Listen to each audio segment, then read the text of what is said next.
voulais simplement dire, pour commencer, la chose suivante. Ce que j'entends là, maintenant, me montre de manière un petit peu accablante que la gauche a oublié sa propre histoire.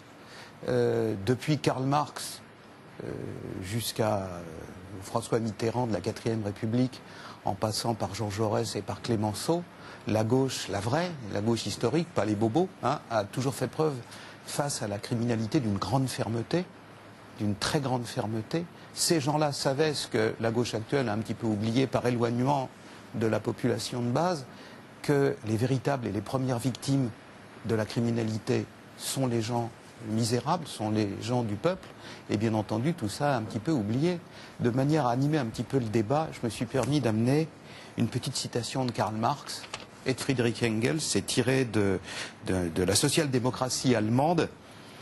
Le Lumpenprolétariat, c'est-à-dire ce qu'on appelle aujourd'hui les racailles, cette lie d'individus déchus de toutes les classes qui a son quartier général dans les grandes villes, à l'époque c'était les grandes villes où se concentrait la misère, maintenant on dirait dans les banlieues, et de toutes les alliées possibles, donc du prolétariat, le pire.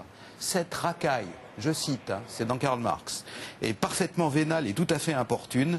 Lorsque les ouvriers français portèrent sur les maisons pendant les révolutions l'inscription mort aux voleurs et qu'ils en fusillèrent même certains, ce n'était certes pas par enthousiasme pour la propriété, mais bien avec la conscience qu'il fallait avant tout se débarrasser de cette engeance. Tout chef ouvrier qui emploie cette racaille comme garde ou s'appuie sur elle démontre par là qu'il n'est qu'un traître. Voilà ce qu'on disait à l'époque sur les jeunes gens qui enthousiasment à l'heure actuelle une grande partie de la gauche et dans lesquels ils voient des victimes de la discrimination et du racisme. Voilà ce qu'on peut dire.